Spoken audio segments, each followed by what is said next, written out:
Hi, everybody, and thanks for joining us at the first ever virtual edition of the Newburyport Documentary Film Festival in our 16th year. It's opening night, and thanks for being here. We really appreciate it. My name is James Sullivan. I'm the program director, and we are about to have a conversation with the two filmmakers from our Adventure Shorts block. We have with us Jack Gordon, who is the filmmaker of the first film that we showed tonight, which is Celestial. Hi, Jack. Hi, good to be here. Thanks for having me.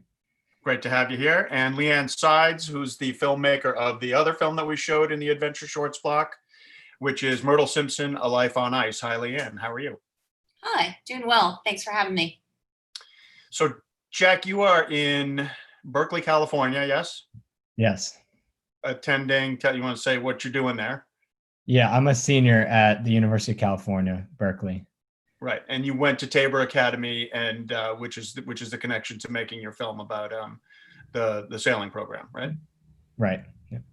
And Leanne, you're based in New York City. Right. So let's maybe start with Leanne. Can you tell us how you tell us this? So you both made films about adventure. In Jack's case, on the water, and in Leanne's case, on the ice. The films are a little bit different in tone, obviously, because Leanne, you're mostly working with archival footage of Myrtle and her husband and her family, and Jack, yours is obviously a live action of the Bermuda race. Leanne, do you want to tell us how you first came to know Myrtle's story, how you came into her life and started talking to her about making this film about her life story? Sure. So I met Myrtle through her second oldest son, Bruce, when he and I were working together on a project. He works for a consulting firm, and I was working on a video project that he was doing with his team. And it just so happened that they were they were actually skiing in Banff. They were taking an avalanche rescue course. It's like a team building exercise. And the Simpson family are all incredible skiers. They all raced downhill ski racing. And someone asked Bruce how he became, how he got to be such a good skier. And Bruce said that both of his parents were polar explorers. Mm-hmm. And that is not something you hear somebody say every day. So it really piqued my curiosity. I asked a couple of questions about it. And then the producer on the piece immediately told me that Bruce's mom had just recently been awarded the Polar Medal. Right. And I Googled her name, and up she popped. And just from there, the story just got just better and better. Right. To what extent was Myrtle willing to talk to you about having a film made about her life? And she's so unassuming. So, and to what extent did you have to kind of twist her arm and say, "Come on, Myrtle, we have to tell your story"? Not at all. I didn't have to twist her arm at all. She's very Myrtle is game for just about anything. And so in her mind, this was a new adventure. Yeah. And she was excited to embark upon something new. Right. Wow. Yeah. Okay. So Jack, the story of your coming to this story of the sailing program, Sailing by the Stars, obviously, in Celestial, is a little more sort of organic. Obviously, you went to Tabor Academy and you grew up in Marion. You just told me, right? So you couldn't be more local and embedded in the community, right? You had also previously worked on a couple of film projects, I think, right? Prior to this one. Tell me about those. Yeah, so my first real jump into making a real film, a real documentary, was actually while I was at Tabor as a senior in high school at Tabor. And that was about the rowing program at Tabor. And it was the 100th year of rowing at Tabor. It's really a storied program, and there's a lot of really fascinating history involved in it. And my film, which was just over an hour, so it's a much longer project than this, really just told that story, and that got me really interested. You know, that was the first time I had the resources and the sort of time to make something that big, and that was my first kind of jump into documentary in sort of this larger sense. And then since then, I did another film called The Ocean Knows No Borders, which is about a woman named Onofo Havea in the country of Tonga, and her efforts really leading sort of a new way to look at whales in the Tongan community and culture, and starting a whale swimming business as opposed to killing the whales and like they did in the past. So two kind of very different stories, but all, you know, this gets pointed out a lot. All my stories have involved the ocean and you road crew yourself, right? And I think you still do at Berkeley, right? Yeah. So I'm a coxswain on the rowing team here at Berkeley, and I was all 4 years at Tabor as well. So that's how I got interested in that story.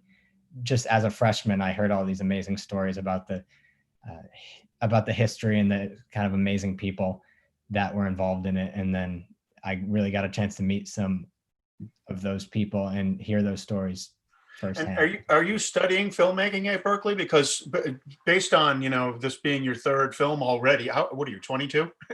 I'm 21. Yeah. And, you know, your third film already, and there's a real sort of sense of assurance about the way that you made Celestial. And it just seems like, you definitely know what you're doing, and you can tell.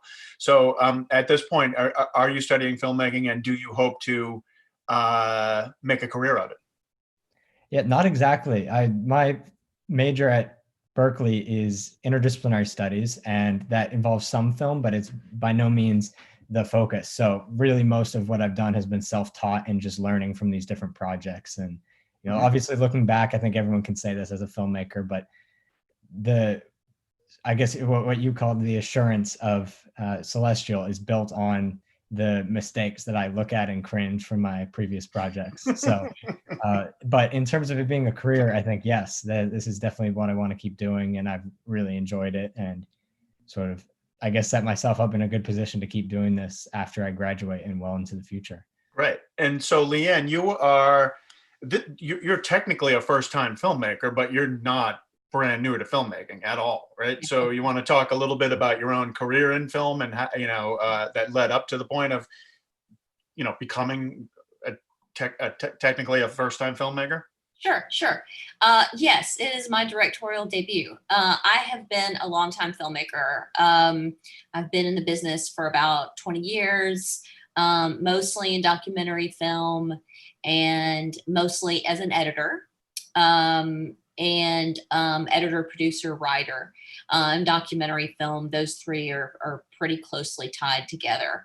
And I'm not really sure why I hadn't directed a film up until this point, but I just found this particular story so compelling that, and the way that I came across the story was also so fluid that I just decided to take a leap of faith and make the film. Mm-hmm. You can't force it, right? I mean, you can't just say, I'm going to make a film, and then, without a subject, you have to wait. And sometimes you have to. Which one what should it be about? Yeah. Right. Well, that maybe leads to, so Jack, do you know what you're working on next? Do you know are you working on a next film, or do you know what you want to make next?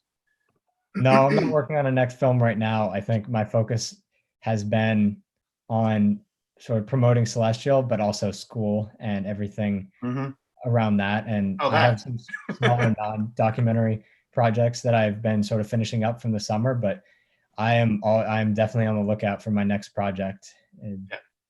Right. So I want to talk a little bit about women in adventure sports, or adventure, exploration, etc. One thing that intrigued me about Celestial was that Sophia is one of the key members, right? One of the leaders of the crew, basically, right? And that struck me as interesting, that, maybe in past years it's been mostly, it seemed like it was kind of a boys' club with the exception of a few young women. but Sophia was one of the leaders, right? And so obviously Leanne's film is about a woman pioneering a certain kind of exploration. So Jack, do you want to start with that in terms of talking about Sophia's role on the team? Yeah, I think the film certainly doesn't touch on that explicitly, but I think you see it, and it's a great point. In the maritime industry and in a lot of industries, the representation of women is obviously quite low, and I think Sophia is a great example of the kind of person who can really assert themselves in that kind of environment. And I think the Tabor Boy, especially recently, has been a really good platform to have change in that area. The recently in my time there, they had the first female executive officer, and the current executive officer, who was a member of the crew at the time, but was not in an officer position during the film, is female as well. She shows up at one point at the helm, maybe about 2/3 of the way through the film. So yeah, it's again, it's not explicitly said at all, but I do think there's a certain message that comes across, being like, yes, the maritime industry and even the Tabor Boy has been a boys' club, and that is changing. And especially seeing her doing this celestial navigation and getting so confident with it, I think is really powerful. So you said, it's not mentioned explicitly, but it comes across clearly. You just have to show it. I mean, and that's kind of the whole. I mean, you don't do a lot of explication in this film anyway. You're sort of just showing what they're doing and what they're going through and how the race is progressing, right? So Right. The fact that she's in charge and to some extent, and certainly knows what she's doing, that comes across loud and clear. And then Leanne, let's just talk about Myrtle for a second. She again, I'll say the word unassuming. I mean, she doesn't make much of the fact that she was a pioneering woman. She was just a person who loved doing what she did, right? And do you want to talk maybe a little bit about the conversations that you've had with her about being a woman in kind of what's otherwise historically been a boys' club? Sure. Myrtle, the work that Myrtle did, her expeditions and her work, she didn't undertake them to be the first woman to do anything. Right. She undertook those expeditions and that work as an individual, as a person. Just so happened that she was a woman. I think Myrtle is a very talented climber. She was climbing in post-World War II Britain with mostly a group of men. And I think she was just so good that she naturally became part of the group, because her skill level was really that high. And there's a lot of very serious climbers who consider Myrtle to be one of the best climbers they've ever met. And it's people like Hamish McInnes and, people who are very serious and well-known climbers. But the truth is she was operating in that space as a woman, which was unusual in the 50s and 60s, and even into the 70s. And today there's definitely a gender imbalance in exploration and outdoor sports, in extreme situations like polar exploration or high altitude climbing. And she was one of the first women who was doing it, not, as a professional pursuit. I mean, the Simpsons were undertaking their expeditions for scientific reasons. And they took a very hardcore, pure approach to what it meant to be an explorer and to undertake those expeditions. Right. We have a question from our chat room from Rob from Newburyport, who wants to ask a question of Jack. He wants to see if, Jack, you can address the idea that sail training both teaches anyone who undergoes it both the idea of teamwork and of self-reliance simultaneously. You want to talk about that for a minute? Yeah, I definitely think both are true. I think there's a certain sail training is one of the best ways. Obviously, it's not accessible to everyone, but it really is an incredible way to learn teamwork and to learn how to work with a crew of people, because you see on that crew there's about 23 people on the crew, and it takes every single one of those to do that. That might not be everyone on the sails at the same time. That's certainly the case at the beginning of the film, and you see that, and I think you Right. see the teamwork that takes. And that only comes with practice and training and serious commitment to what you're doing. And what better way to do that than to say, okay, about all you students, you have to go out and get yourself to Bermuda, especially navigating by the stars. I think that's a great way to learn teamwork. On the other hand, there is an individual component to it. You really do have to take initiative to learning what you're doing, to owning up to whatever your responsibility is on the boat, and to being 100% on the whole time. There's no room for error when you're doing this kind of thing. So there is a certain self component. And I do think there's a certain level where teamwork breeds self-reliance. And we talk about self-reliance explicitly in the film. And I guess the way we use self-reliance, obviously the initial thought would be self-reliance is just on your own and on a personal level. But I think the way we were sort of talking about self-reliance too was reliance on what you've learned and reliance on self. The self is the team almost. That might sound contradictory, but it's not relying on the adults who are on board, who, they're there, but it's really the students running the show. So I think there's a lot of that in here. And I think sail training is really a phenomenal way to get that. Right. And Leanne, I have another question about Myrtle that I wanted to ask you. I think she talked when we talked to her for the pre-recorded interview session, and I think it's in the film too, but she kind of mentions often that she was, the newspaper clippings that I'm thinking of from your film, where she's kind of being chastised a little bit for taking her kids out on the ice. To what extent was that really a thing? To what extent was she really feeling like, wow, they're really sort of, giving it to me? Or was it just sort of like more gentle, well, would you do this with your family? I don't know. I'm just curious. Yeah. No, she was heavily criticized in the press and in the media, both in print and on radio and television. She was very heavily criticized.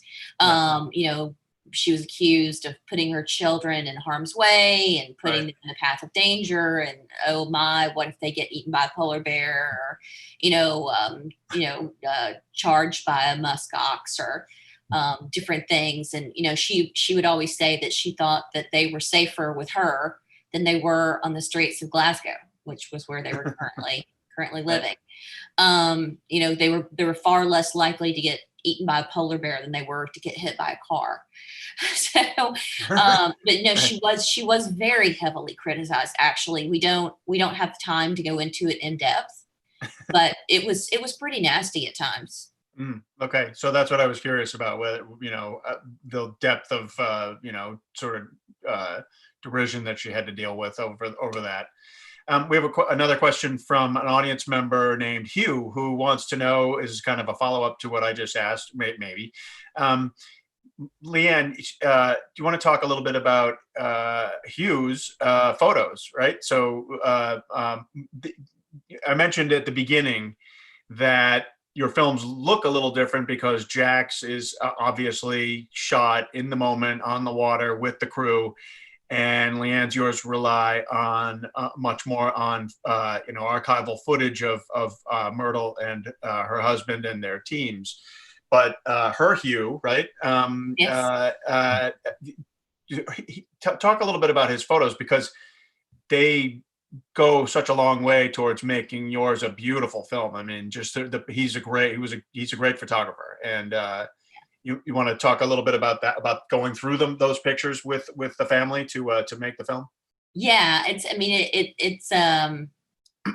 Hugh, Myrtle's husband, Dr. Hugh Simpson, has a beautiful photographic eye, and he did invest in quality camera equipment. And one of the things, he took a Hasselblad with him. Usually, he was stationed in the Antarctic for his military career, and then left. And then I don't think he returned to the Antarctic, but he did take the Hasselblad, and one of the reasons why he took the Hasselblad was because it was mechanical and not electronic. And so if it broke, and also the extreme temperatures didn't cause the camera to malfunction. So, he would keep the camera inside his coat, and keep it out of harm's way as much as possible. But the mechanics of the camera lent themselves very well to that harsh condition. And then it's just his talent. He just, all of the photos are amazing. And he shot most of them on a stock called Ektachrome, which is, it's definitely got a retro, it looks of its time period. It has a certain physical quality, and usually it glows, and it has just a beautiful physical depth. And most of the photos were shot on Ektachrome, and they have thousands of photos. They have a personal archive of something like 4,000 photos. So we've really just begun to crack open the archives and we'll be restoring a lot more of the photos as we go forward. But I think the Peru photos in particular are just stunning. You know. Right. Well, it looks like pretty much everything you shot is stunning. So yeah, and then that's true. Yeah. And then, so Jack, tell me where your eye comes from, because you've got an eye too, like Myrtle's husband had, with a camera pressed up against it. Do you feel like it's just natural instinct? Have you taken photography? Did you take photography classes at Tabor, for instance?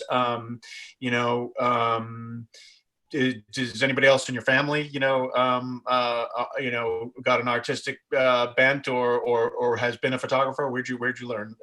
Where'd you develop your eye? Yeah, it's a good question. I don't really know exactly. I have been interested in cameras and video for most of my life. I can remember picking up cameras or being fascinated by them at a very young age. And I have taken a photography class, but I don't know that I could say specifically where. I think I've just continued to work with cameras and see what I liked and didn't like, and just sort of tune my craft through just practice and trial and error. But I can't exactly speak to one root of where my eye comes from. Yeah. Well, keep it up. We look forward to seeing your next film. I think I have one more question from an audience member. This one comes from Robin, and this is for Leanne. And Robin wants to know if Myrtle has said anything at all about the span of time between her husband being awarded the Polar Medal and her getting it. I think, was it 50 years? He got the Polar Medal in 1962, and she received the Polar Medal in 2017. This is a question I often get. Yeah. So what people don't understand is they were awarded the Polar Medal. They were awarded the Polar Medal with a large gap of time in the middle, but they were awarded the Polar Medal for different reasons. Okay. So it wasn't as if Hugh got the Polar Medal in 62 for their expedition work together, and then she didn't get her medal for that same work until 50 years later. He received his work for his Polar Medal for the work that he did in the Antarctic. And then Myrtle received her Polar Medal for the work that she did in the Arctic. So and technically she got the medal for their polar expeditions, and he got a Polar Medal for something else. So she never sort of said like, well, it's about time. No, well, I mean, if you I think you come away from the film understanding that Myrtle is a very modest character. Right. And the way that honors and awards work in the UK is that, someone nominates you for it. And it goes through a very, a vetting process.